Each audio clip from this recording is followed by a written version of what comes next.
Week 9 Elite Fantasy Football Preview Show. Hello, Thomas. What's up, Ryan? Hey, guys, I'd like to apologize. Last week, we had to cancel. We were going to dress up. Ryan was going to be Mean Gene Okerlund, and I was going to be Doink the Clown, but our costumes didn't come in, so we canceled. We want to thank Voodoo Ranger from New Belgium for our sponsorship for this show. I got it from a peddler on Route 6. And it's very festive. It tastes like a Christmas tree in a bottle. Very hoppy. Merry Christmas.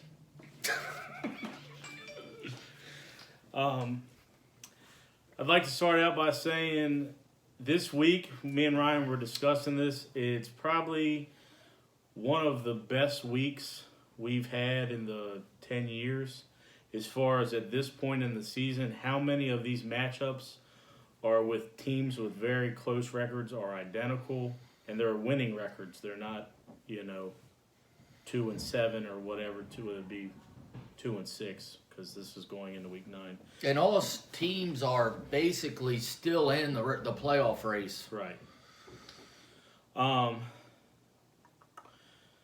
Just a reminder, there are 16 ad drops up to week 13. So I know Ryan sent something out on Monday.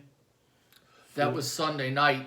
Yeah. And what I'll do, because since there is 16, and some of us are closer than others to that point, I'll start sending it out every Sunday night. And if you guys have any, if you don't think it's right, by all means, text me back. Not on the group text, but just individually.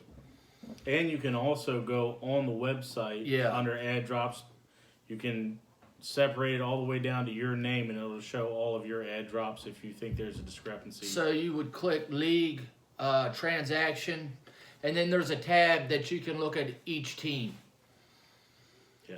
I mean, that's all we're doing. Exactly. So let's get into it. Here we go. We're going to start here and work our way up. We're going to start off with Child's Play versus Washington Foreskins. The all-time series is 2-0 in Child's Play's favor. Child's Play is 3-5, and Washington Foreskins are 3-5. So this is vital to each team to stay in the hunt. Looking at the matchups, I thought that I can't quite remember now that I wrote it down. I want to say Child's Play had quite a few buys. So that's why I was going to go with Washington Foreskins this week, winning by 9. And I'm gonna go with Child's Play on this one, Thomas. He's on a roll. He's won 2 in a row. Yes. And if you look at his schedule, he's 3-5. He's lost 2 of his games by less than 1 point. Bad luck. We all have it, but I think the team's better than the record show. I take Child's Play here by 7. Going into our next matchup, we have 4-4 Bunkin' Ain't Easy versus the 5-3 Seabees. They've never played before. I was going to go the Bunkin' Ain't Easy route when I first looked at this. But the projection difference on the preview is so wide that I have to go with Seabees here. I'm going to go with Seabees by 15. I'm going to disagree with you again, Thomas, on this one. I like Bunkin' Ain't Easy here by 12. Okay. Next on the slate, we got 4-4 Hawk Stars versus 1-7 Seabees. The all-time matchup was last year, and it went to Slam Bammers. Going off the projections and so far how the year is going, I'm going with Hawk Stars by 7. Again, another team with a bunch of bad luck this year is Slam Bammers. I mean, if you look at all the teams, he's had probably, if not the most injuries on his team. Main one being Barkley, but that's fantasy football, guy. I take Slam Bammers here by 3. Next, we got the high score from last week, 4-4 White Lightning Black Hammer versus Prime Time. The all-time series is 3-2 in favor of Prime Time.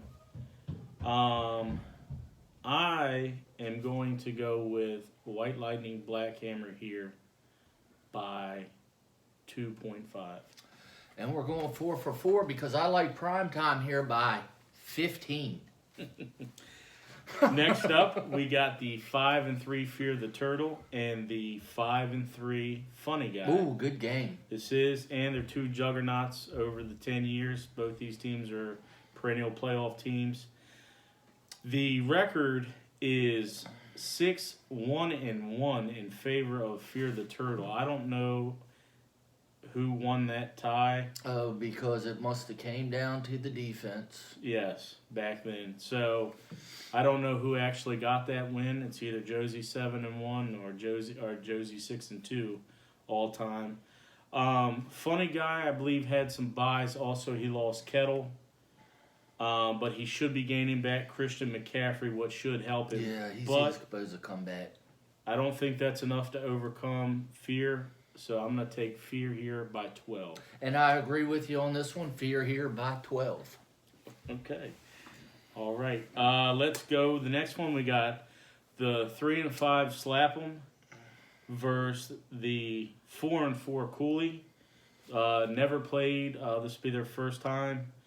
Slap'em lost a heartbreaker last week. It would have been their fourth win in a row. I'm going to take Cooley because Slap'em has a few buys as well, and his running back stable is going to be weak because of that. So I'm going to take Cooley here by 7.5. Well, I'm on the Slap'em bandwagon. We shit on his team every year. This is another team that's 3-5, but he's lost 2 games by less than 1. Hawk Stars and Buffalo Tots. How much did you beat him by? 1 point. Yeah, that was a half point. I think mine might have been 0.1, 10 yards. Yeah. Anyway, I'm going to take Slap'em here by 10. Coming up on the next one, we got the 5-3 Refuse to Lose and the 5-3, the 4-4 Bulldogs. The all-time series is 5-3 Bulldogs. Looking at this matchup, it's very close, and because of that, I'm going to go with Refuse to Lose here to win by 10. And I'm going to take the Bulldogs. I ranked the Bulldogs 8th coming out of the draft, and they've completely proved me wrong this year. They have a very decent squad. I mean, they got a good team. I'm going to take the Bulldogs here by 8. The last matchup we have here is the 5-3 Buffalo Tots against the 4-4 Thug Nasty. It's 2-2 all time, each team winning twice. They're going to have half of the roster is projected to be the same players. So Really? Yeah. So you don't see that much. Mahomes and the Arizona quarterback. Kyler Murray. They're going to be two of the people that separate this game. If Murray goes off and Mahomes doesn't, that'll probably be the difference because there's not really a lot of people to make up for that. So for that reason, I will be taking Thug Nasty to win by 20. And I like Buffalo Tots here by only 1. Okay, so that's the end of the games this week. Do you have anything to add? No, I just hope everybody's having a good time. I'm glad that we decided to go on with this thing with the virus and all, and because, you know, there is shit going on, but I mean, they're playing these games, and the NFL's doing a great job by moving things around and stuff. So I just want to say that I'm glad we decided to do it this year. I'm glad we did it as well. I did remember something from 2 weeks ago that me and Ryan were talking about. We were talking about maybe doing a league for our kids. So if anybody's interested in maybe putting one of their younger kids in the league just to kind of get them into fantasy football, Let us know if we get enough for an 8-team. Yeah, we're looking between like 8 to 12. Yeah. And just for the website, which we would run off CBS Sports, it would be a $20 entry fee. So just something to throw out there. Give us some feedback if you are interested. Right. You know, all that we ask is the kid have a 2.75 grade point average. There it is. Have a good one. We'll Good luck. see you next week.